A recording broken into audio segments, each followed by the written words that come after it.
Vamos a abrir la palabra del Señor, hermanos, en Éxodo, capítulo 14. Estamos viendo la serie El Éxodo, amén, el libro de Éxodo. Y vamos a leer el capítulo 14, si nos ponemos de pie los que puedan, nada más, los que no puedan, está bien, permanezcan sentados. Vamos a leer el capítulo 14 del verso 1 en adelante. ¿Lo tiene? Dice la palabra del Señor. Dice: habló Jehová a Moisés diciendo: di a los hijos de Israel que den la vuelta y acampen delante de Pi-Hahiroth, entre Migdol y el mar, hacia Baal-Zephón. Delante de él acamparéis junto al mar. Porque Faraón dirá a los hijos de Israel: encerrados están en la tierra, el desierto los ha encerrado. Y yo endureceré el corazón de Faraón para que lo siga, y seré glorificado en Faraón y en todo su ejército, y sabrán los egipcios que yo soy Jehová. Y ellos lo hicieron así. Y fue dado aviso al rey de Egipto que el pueblo huía, y el corazón de Faraón y de sus siervos se volvió contra el pueblo, y dijeron: ¿cómo hemos hecho esto de haber dejado ir a Israel para que nos sirva? Y unció su carro y tomó consigo su pueblo, y tomó 600 carros escogidos y todos los carros de Egipto y los capitanes sobre ellos, y endureció Jehová el corazón de Faraón, rey de Egipto, y él siguió a los hijos de Israel, pero los hijos de Israel habían salido con mano poderosa. Siguiendo los pueblos, los egipcios con toda la caballería y carros de Faraón, gente de a caballo y todo su ejército, los alcanzaron acampados junto al mar, al lado de Pi-Hahiroth, delante de Baal-Zephón. Cuando Faraón se hubo acercado, los hijos de Israel alzaron sus ojos, y he aquí que los egipcios venían tras ellos, por lo que los hijos de Israel temieron en gran manera y clamaron a Jehová. Y dijeron a Moisés: no había sepulcro en Egipto que nos ha sacado para que muramos en el desierto. ¿Por qué has hecho así con nosotros, que nos has sacado de Egipto? ¿No es esto lo que te hablamos en Egipto, diciendo: déjanos servir a los egipcios? Porque mejor nos fuera servir a los egipcios que morir nosotros en el desierto. Y Moisés dijo al pueblo: no temáis, estad firmes y ve la salvación de Jehová, que Jehová hará por vosotros, porque los egipcios que hoy habéis visto, nunca más para siempre los veréis. Jehová peleará por vosotros, y vosotros estaréis tranquilos. Entonces Jehová dijo a Moisés: ¿por qué claman a mí? Di a los hijos de Israel que marchen, y alza tu vara y extiende tu mano sobre el mar y divídelo, y entran los hijos de Israel por el medio del mar en seco. Y aquí yo endureceré el corazón de los egipcios para que los sigan, y yo me glorificaré en Faraón y en todo su ejército y en sus carros y en su caballería.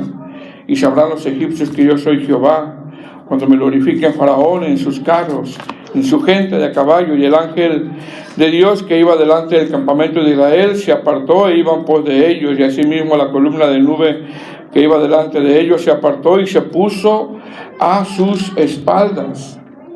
E iban entre el campamento de los egipcios y el campamento de Israel, y era nube y tinieblas para aquellos, y alumbraba a Israel de noche, y en toda aquella noche nunca se acercaron los unos a los otros. Y extendió Moisés su mano sobre el mar, e hizo Jehová que el mar se retirase por recio viento oriental toda aquella noche, y volvió el mar en seco, y las aguas quedaron divididas. Este es el tema número 18, y como título es: un camino que solo Dios puede abrir. Porque hay caminos que solamente Dios puede abrir, y nosotros no. En este capítulo 14, hermano, el Señor ya liberó al pueblo de Israel. Ya lo liberó. Y vemos, hermano, que después de muchas oportunidades que el Señor le ha dado a Faraón, Faraón no las ha aprovechado y el Señor ya hemos visto que da su último golpe, su última plaga, que es la muerte de los primogénitos, y por fin Faraón los deja ir. El pueblo de Israel sale de Egipto y vemos nosotros en esas plagas que ya vimos, hermanos, que hubo una lucha muy tremenda donde Faraón no quería. Y también entendemos, hermanos, que a veces es difícil salir del mundo, ¿verdad? Porque en esas tipologías, pues Egipto representa al mundo, Faraón representa al adversario, Moisés representa un tipo Cristo y el pueblo pues representa a aquellos que el Señor quiere libertar. Hubo una lucha donde Faraón no quería, y entendemos que salir del mundo cuesta. Hay mucha oposición, hermanos, mucha oposición. Sin embargo, por fin el pueblo sale. ¿Qué Dios quería de Faraón, hermano? Que lo obedeciera, que se humillara, que menguara. Y muchas veces nos cuesta a nosotros, a todos nosotros, menguar, humillarnos. Y eso es lo que Dios quería de Faraón. ¿Qué Dios quería de su pueblo? Pues que le sirviera, y es lo mismo que Dios quiere de nosotros todavía, que le sirvamos. Si somos el pueblo del Señor Jesucristo, si somos la iglesia, el Señor quiere que le sirvamos. Entonces el pueblo de Israel, hermano, sale de Egipto, y en el capítulo 13, que fue la clase pasada o la posición pasada, arriba como título está la consagración de los primogénitos. Es decir, el Señor cuando saca al pueblo de Israel les pide algo a ellos que también a nosotros nos pide cuando nos liberta, cuando trae el nuevo nacimiento. Después de la salvación que nos pide el Señor a nosotros, hermanos, nos pide precisamente lo mismo. Nos pide consagración. Es lo que el Señor nos pide. Consagración. Esa es la voluntad de Dios, la santificación. Si tú eres cristiano, pues Dios te está pidiendo que te santifiques, que te consagres, a pesar de las pruebas que vives. ¿Qué es la consagración? Pues es santificarse, es separarme para las cosas de Dios. Pero también en la palabra hebrea aquí en este texto es hacer una pronunciación, como decir, me voy a dedicar a las cosas de Dios. ¿Y cuántos de nosotros hemos dicho, me voy a dedicar a las cosas del Señor? Pero cuando empiezas a dedicarte, te empiezas a enfrentar con muchos obstáculos que se te hacen difíciles. Ahora, aunque Dios, hermano, nos ha dado los medios de gracia, como la oración, el ayuno, la palabra, consagrarse es algo que a todos nos cuesta, porque tiene que ver con someter nuestra carne. Y someter nuestra carne no es fácil, pero tampoco es imposible. Tampoco es imposible. En la gracia de Dios lo podemos hacer. Entonces, consagrarse es algo que Dios nos pide y nos ha dado los medios de gracia para poder hacerlo, pero la pregunta es, ¿a cuánto les cuesta orar, ayunar, leer la palabra de Dios? Aunque, mire bien, hermano, aunque como cristianos eso tendría que ser un deleite para nosotros. Orar tendría que ser un deleite. Leer la palabra tendría que ser un deleite. Ayunar tendría que ser un deleite para nosotros, ¿verdad? Pero entendemos que estamos luchando con esta carne. Ahora, después de que el Señor les pide a este pueblo que se consagre, más bien a los primogénitos, pero no hay excepción, le está pidiendo que todo el pueblo también se consagre. Este pueblo, hermano, va a pasar, mire bien, una de las pruebas más difíciles. Fíjense bien, va a pasar una de las pruebas más difíciles que ellos iban a enfrentar. Y es interesante que en la prueba que van a pasar, lo primero que les pide el Señor es conságrate, porque no sabemos en qué momento tú o yo vamos a pasar una prueba, no lo sabemos. Hermano, tú no sabes en qué momento vas a pasar una prueba. Pero es interesante que en el capítulo 14 el Señor pide consagración, en el capítulo 13, el Señor pide consagración, y en el capítulo 14 se van a enfrentar con una prueba muy difícil, que humanamente es imposible que ellos le den solución.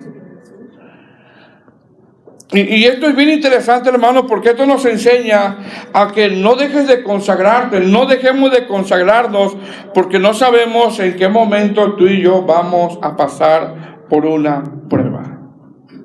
No sabemos. Amén. Ahora, ¿cómo podemos dividir este capítulo 14? Que son bastantes versículos, son 31 versículos. Algunos ya los vimos la semana pasada, pero hoy vamos a desarrollarlos bien. ¿Cómo podemos ver este capítulo 14? Desde el verso 1 hasta el verso 9 vemos cómo ellos vienen consagrados, pero también vemos cómo Dios los guía, porque fíjese bien, hermano, Dios los está guiando, como dije la semana pasada, como a un callejón sin salida. ¿Y cuántos en algún momento de su vida se han encontrado así, como en un callejón sin salida? No sabes qué hacer. Número 2, desde el verso 10 hasta el verso 12, la fe de ellos en esa prueba empieza a claudicar. Número 3, desde el verso 13 hasta el verso 14, Moisés los exhorta a que confíen. Número 4, desde el verso 15 hasta el verso 22, vemos que Dios abre un camino que nadie puede abrir, porque siempre así va a ser, hermano. Y número 5, desde el verso 23 hasta el verso 31, vemos cómo Dios derrota a los enemigos de Israel. Entonces, ¿qué vamos a ver? Número 1, el pueblo viene consagrado. Síguete consagrando, hermano. Sigámonos consagrando. Y vemos cómo Dios permite, porque siempre bajo la permisión de Dios, vemos cómo Dios permite que entren en una prueba donde ellos no saben qué hacer. Y mire cómo comienza el capítulo 14, verso 1. Dice: habló Jehová a Moisés diciendo: di a los hijos de Israel que den, mire lo que le dice, que den la vuelta y acampen delante de Pi-Hairot, entre Migdol y el mar hacia Baal-Zephón, delante de él acamparéis junto al mar. Fíjese lo que está diciendo el Señor. Ahora, en estos dos primeros versos, hermanos, vemos que el pueblo ya salió de Egipto. El pueblo ha consagrado los primogénitos. El pueblo hasta ahora podríamos decir que ha hecho lo que el Señor les está pidiendo. Y muchas veces así nos pasa, ¿verdad? Estamos tratando de hacer lo que el Señor nos pide, mas sin embargo, a pesar de que vienen consagrados, fíjense bien, vemos cómo Dios los está guiando, porque es Dios, Vemos cómo Dios los está guiando a una prueba donde esa prueba tiene el propósito de que Dios sea glorificado. Ese es el propósito, de que Dios sea glorificado. ¿Qué le dice el Señor?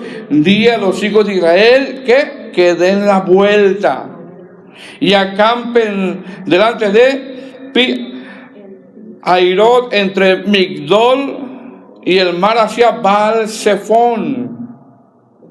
Delante de él acamparéis junto al mar.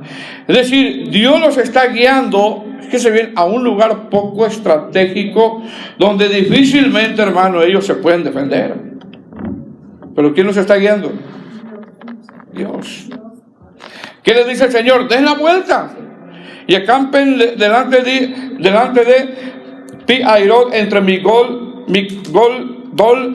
y el mar hacia Baal-Zephón, delante de él acamparéis junto al mar. Miren bien, para nosotros, fíjense bien, para nosotros estos lugares serían lugares donde nadie quisiera acampar. Donde nadie quisiera acampar, porque nos gusta acampar, porque les gusta acampar. ¿Por qué? Porque Pi-Hairot, donde le digo al Señor que fueran, significa desfiladero o caída. Migdol significa lugar peligroso y Baal-Zephón significa un lugar de destrucción. Entonces pregunta, ¿quién quiere acampar ahí? ¿Pero quién los está guiando, hermanos? Dios. Dios. Pero Dios los está guiando por un propósito. Pero la pregunta es, ¿quién quiere acampar en un lugar peligroso? ¿Quién quiere acampar en un desfiladero? ¿Quién quiere acampar en un lugar de destrucción? ¿Quién quiere acampar ahí? Nadie. Nadie. Amén. Dice, di a los hijos de Israel que den la vuelta. Es decir, el pueblo de Israel, hermano, al parecer en esa dirección iban bien y pronto iban a llegar a monte de Oré, que es monte de Dios. Mas sin embargo, ¿qué le dice el Señor? Regrésense, den la vuelta, como decir, es necesario que se metan a ese callejón sin salida. Es necesario que los guíe y se metan a esa prueba. ¿Por qué? Porque las pruebas producen que Dios sea glorificado. Y eso a veces no lo entendemos nosotros.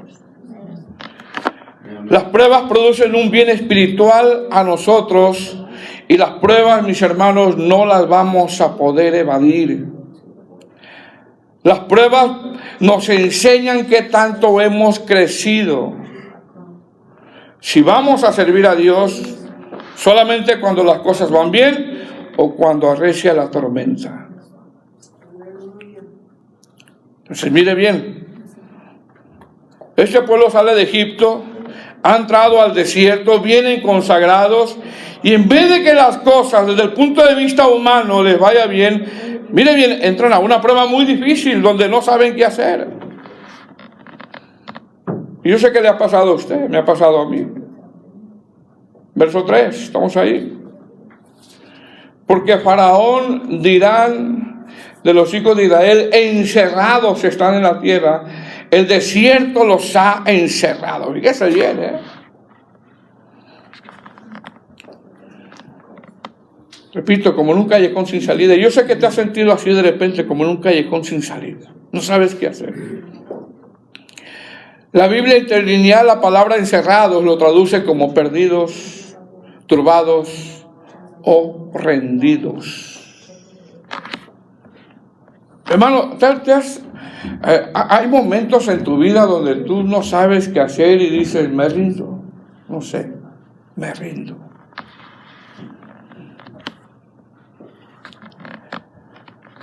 Es decir, estaban como rendidos.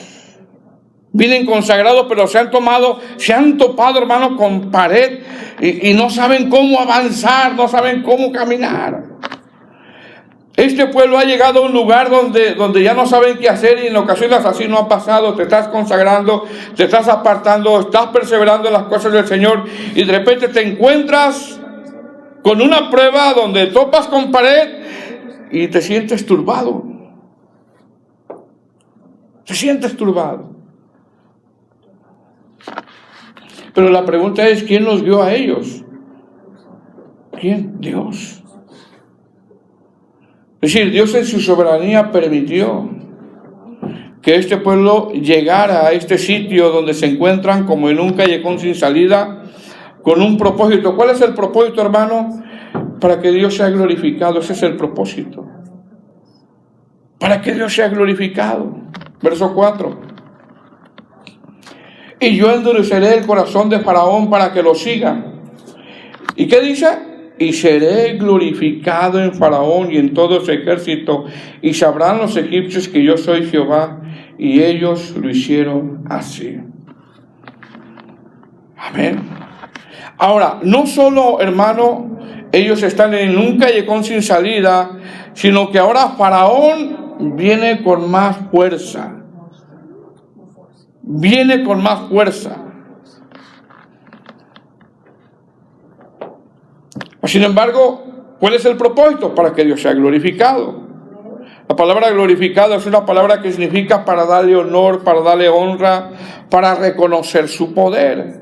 Y hermanos, hay muchas cosas que nos suceden y unas por consecuencia de malas decisiones, dos por pruebas y tres, y aunque son consecuencias por malas decisiones o pruebas, son permitidas de parte de Dios, entendiendo, como dice Romanos, que sabemos que los que aman a Dios, todas las cosas les ayudan a bien. Todas las cosas les ayudan a bien. Entonces están en un lugar, hermano, poco estratégico, y aún con eso viene Faraón con toda su fuerza. Verso 5. Y fue dado aviso al rey de Egipto que el pueblo huía, y el corazón de Faraón y de sus siervos se volvió contra el pueblo, y dijeron: ¿cómo hemos hecho esto de haber dejado ir a Israel para que no nos sirva? Es decir, mire bien, hermano, llega el momento donde Faraón se le olvidó todo el azote que recibió. Se le olvidó todas las plagas que Dios les había traído. En un momento se olvidaron que con Dios, hermano, no se puede pelear. No se puede pelear. Y no podemos pelear contra la voluntad de Dios, mis hermanos. No vamos a poder pelear contra la voluntad de Dios. Dice verso 6, y unció su carro y tomó consigo su pueblo, y tomó 600 carros escogidos, y todos los carros de Egipto y los capitanes sobre ellos. Es decir, Faraón, hermano, se vino con todo, con toda su fuerza. Y a veces, hermano, así nos sentimos en una prueba donde Dios permite en su soberanía que el adversario venga, ¿qué, hermanos? Con todo. Porque en ocasiones Dios lo permite. Lo vemos, por ejemplo, con el apóstol Pablo, donde un mensajero de Satanás era enviado para bofetarle. ¿Cuál era el propósito? Para que Pablo no se gloriara. Lo vemos en Lucas 22:31, cuando Satanás los pidió para zarandearlos como a trigo, y el Señor le dijo: pero yo he rogado por ti que tu fe no te falte. A veces Dios permite. ¿Qué estaba ocurriendo aquí? Dios estaba permitiendo. Estaba permitiendo. Verso 8. Y endureció Jehová el corazón de Faraón, rey de Egipto, y lo siguió a los hijos de Israel. Pero los hijos de Israel habían salido, ¿cómo, hermanos? Con mano poderosa. Es decir, este texto número 8 termina diciendo: pero los hijos de Israel habían salido con mano poderosa. Es decir, este pueblo, hermano, no tendría que tener ninguna duda que están en las manos de Dios en medio de esa prueba. Ninguna duda. Mas, sin embargo, hermano, la fe de este pueblo comenzó a claudicar. Comenzó a fallar la fe de este pueblo.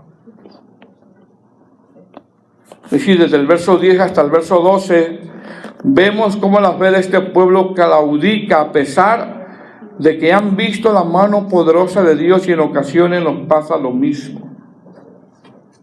De una manera, hermano, por la prueba dura que estás viviendo, que estoy viviendo, de una manera la fe empieza a claudicar.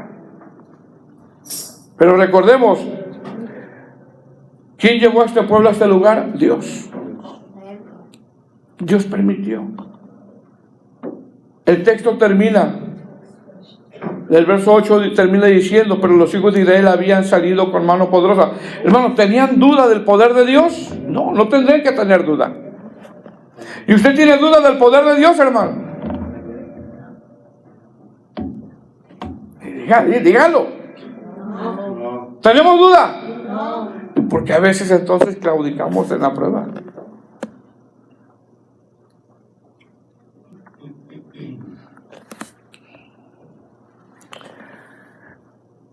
Mire bien, hermano, desde el verso 10 hasta el verso 12, vemos cómo la fe de este pueblo claudica a pesar de que han visto la mano poderosa de Dios.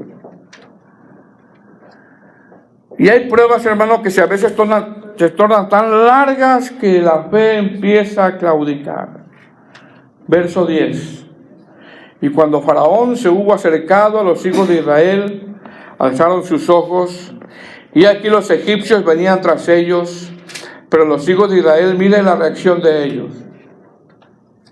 ¿Qué hicieron ellos? Temieron en gran manera y clamaron a Jehová. Verso 11. Y dijeron a Moisés, fíjense lo que empezaron a decir.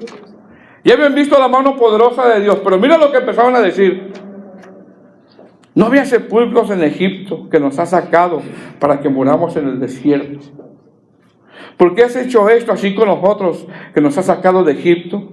¿No es esto lo que te hablamos en Egipto diciendo, déjanos servir a los egipcios? Porque mejor nos fuera servir a los egipcios que morir nosotros en el desierto. Miren lo que empezaron a decir. Fíjense bien. ¿Qué hizo este pueblo después de ver las maravillas de Dios, hermano? Empezó a dudar. Se empezó a quejar. Comenzó, hermano, a desconfiar de Dios. Este pueblo comenzó a mostrar su carnalidad en medio de la prueba. Ese pueblo estaba despreciando la forma como Dios estaba permitiendo en hacer las cosas.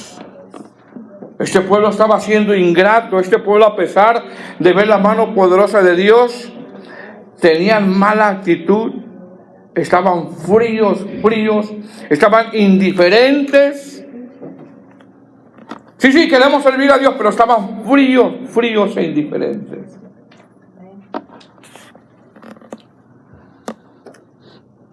Empezaban a renegar, hermano, a pesar de ver ¿qué? La mano poderosa de Dios. Amén. Ayer, hermanos, antes de dormir estaba escuchando yo un sermón de Jonathan Edwards. No sé cuántos lo conocen, se lo recomiendo. Está en YouTube. Y ese sermón a mí me estremeció. El sermón se titula Pecadores en manos de un Dios airado. Y le estaba hablando a la iglesia. Basado en el libro de Deuteronomio, basado en las quejas del pueblo de Israel. Se dice que este predicador llegó a una iglesia en Enfield, Connecticut, una colonia británica, en 1741. Se dice que cuando este predicador llegó a esta congregación, fíjese bien, esta congregación estaba fría. Estaba indiferente. Esta congregación era desafiante ante la palabra del Señor. Tenía mucha frialdad espiritual. Se resistía a los mensajes de esta congregación. Y llegó el predicador, pasó a predicar Jonathan Edwards y les predicó el tema pecadores en manos de un Dios airados. Les empezó a hablar del infierno. Este predicador no terminó de predicar el sermón cuando toda la congregación en medio de la predicación cayó en llanto, alaridos y gritos diciendo, ¿qué debemos de hacer para salir de esa frialdad? Para salir de ese enfriamiento espiritual. ¿Qué debemos de hacer para ser salvos? A este sermón, muchos lo llaman también el sermón inconcluso. ¿Por qué? Porque no terminó de predicar. Y le llaman también que este sermón, el gran despertar. Es decir, dentro de este sermón decía, fíjese, este sermón decía, no existe nada que pueda salvar a los pecadores del infierno, solo el deseo de Dios. Dios puede enviar a los pecadores al infierno en cualquier momento. Al que es indiferente, al que en cualquier momento Dios lo puede enviar al infierno. Eso es lo que decía el sermón. Ese sermón decía, los pecadores merecen el infierno. Los pecadores no deben de creer que porque en este momento no se encuentran en el infierno físicamente, no crean que Dios no está irado con ellos por su sufrimiento espiritual. Ese sermón decía, todos los que hagan los pecadores para salvarse de los castigos del infierno no servirán de nada si continúan rechazando la palabra y rechazando a Cristo. Ese sermón decía, Dios nunca prometió salvarnos del infierno excepto a los que están contenidos en Cristo mediante su gracia. Ese sermón decía, la ira de Dios es como una presa llena de agua que cada vez de que llueve se va llenando y está lista para caer sobre la indiferencia de su pueblo. Se dice que mientras Jonathan Edwards predicaba, fue interrumpido por llantos, gritos y alaridos de esos congregantes fríos e indiferentes.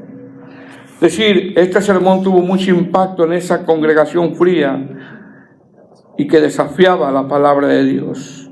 Una prédica cero prosperidad, una prédica cero motivación personal, una prédica cero positivismo, una prédica cero humanismo.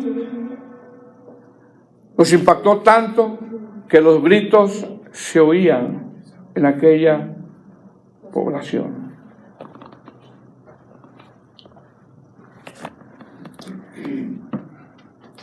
En ese entonces se predicaba más del infierno.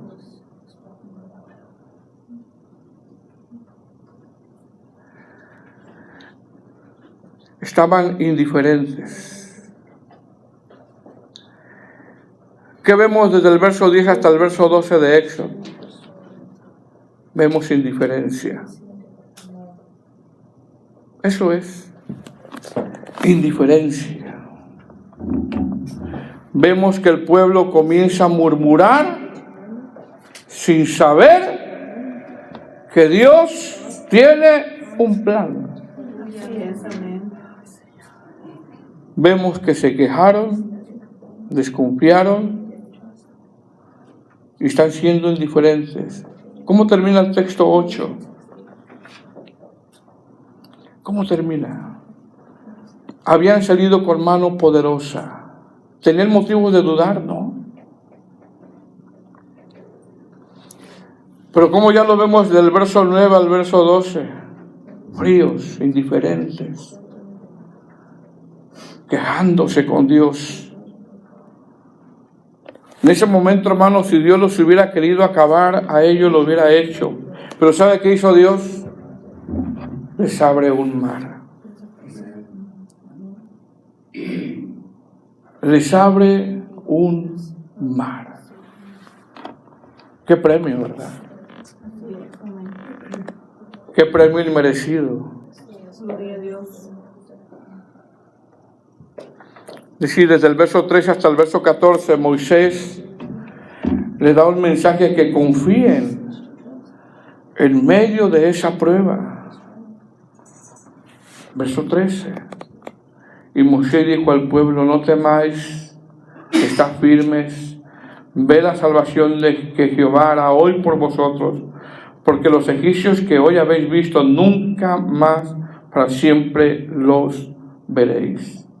Jehová peleará por vosotros, y vosotros estaréis tranquilos.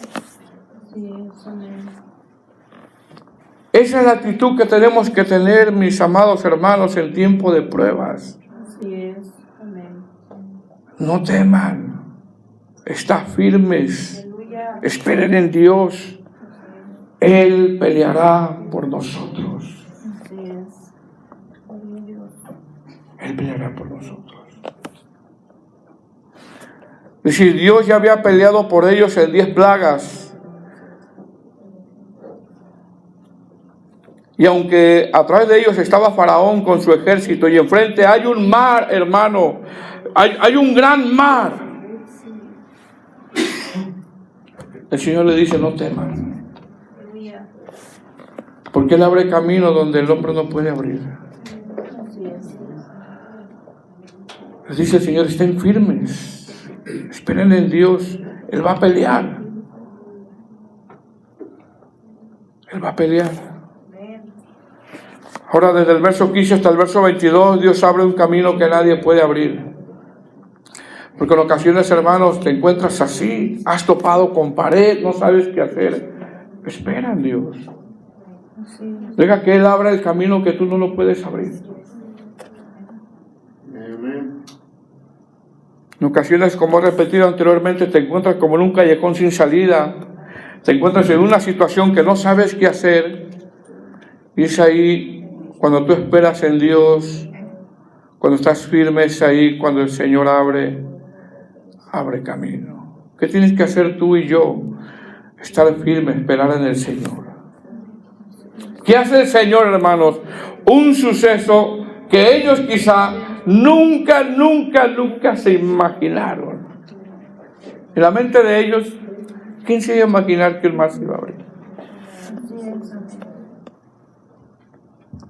Verso 15. Entonces Jehová dijo a Moisés: ¿por qué clamas a mí? Di a los hijos de Israel que marchen. Y tú alza tu vara y extiende tu mano sobre el mar y divídelo entre los hijos de Israel por el medio del mar seco. Y aquí yo endureceré el corazón de Faraón de los egipcios para que los sigan, y yo me glorificaré en Faraón y en todo su ejército y en sus carros y en su caballería. Y sabrán los egipcios que yo soy Jehová cuando me glorifique Faraón en sus carros y en su gente de a caballo. Mire el propósito, hermano, para que Él se glorifique. Ese es el propósito. Dios muchas veces hace cosas que nosotros a veces no comprendemos. Nuestra posición es estar firmes y esperar en Él. Dios obra de muchas maneras misteriosas que no entendemos.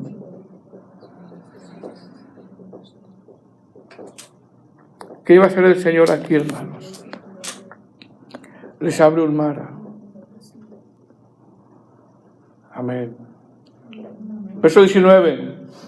Y el ángel de Dios que iba delante del campamento de Israel se apartó e iba en pos de ellos, y asimismo la columna de nube que iba delante de ellos se apartó y se puso a sus espaldas.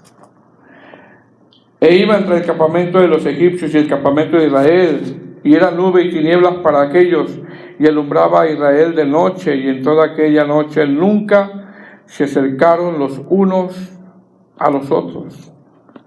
Y extendió Moisés su mano sobre el mar, hizo Jehová que el mar se retirase por recio viento oriental toda aquella noche, y volvió el mar en seco, y las aguas quedaron divididas. Entonces los hijos de Israel entraron por el medio del mar en seco, teniendo las aguas como muro a su derecha y a su izquierda. Qué escena, hermano. Qué escena.